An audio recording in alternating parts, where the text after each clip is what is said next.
Hello' অংশুকীৰ পৰিধিৰ অন্য এটা ভিডিঅ'লৈ আপোনালোকক স্বাগতম জনাইছোঁ। আৰু আজি হৈছে কাতি বিহু, গতিকে ৰাতিপুৱাই টোপনিয়াই শুই উঠিছোঁ, যদিও মনতে ভাবি আছোঁ যে আজি কি কাম কৰিম। আৰু ইফালে মাৰ এলাৰ্ম বজিয়ে আছে যে বিহুৰ দিনতো ইমান দেৰিলৈ শুই থাক। পৰিকল্পনা মতে প্ৰথম কামটো আছিল তুলসীৰ পুলি ৰুই তাৰ তলটো মচা। তাৰ পাছত ভাবিলোঁ মাৰ যিহেতু আঁঠুৰ বিষ হৈ আছে, গতিকে চোতালখনো ময়ে মচি দিওঁ। সৰুকো কৈছিলোঁ যে মোক অলপ হেল্প কৰ।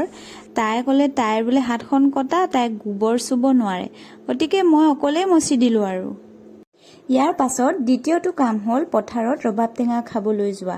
লৰালৰিকৈ মামাহঁতৰ ঘৰ ওলালোগৈ আৰু দুটা ৰবাব টেঙা পাৰি আনিলোঁ। কাতি বিহুত ৰবাব টেঙা নেখালে বিহুটো অসম্পূৰ্ণ যেন লাগে, নহয়নে? আমাৰ এইফালে আকৌ ৰবাব টেঙা বুলিয়ে কওঁ, কিছু ঠাইত বোলে একেবাৰে বিশেষ স্পেচিয়েল কামটো। পথাৰলৈ গৈ চাকি দিব নোৱাৰিলোঁ, ঘৰৰ পৰা আশীৰ্বাদ ল'লোঁ যাতে খেতিয়কৰ সোণগুটি তৰা খুব ধুনীয়াকৈ লহপহকৈ বাঢ়ি আহে।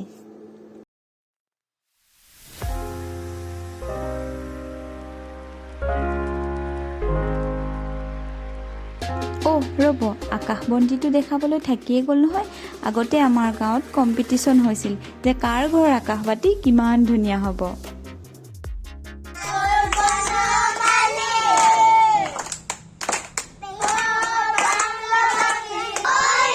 পিছে সিহঁতৰ মাজত আকৌ কাজিয়া যে সেৱা কৰিবলৈ আগবঢ়াই দিয়া পইচাৰ টোপোলাটো কোনে দাঙিব।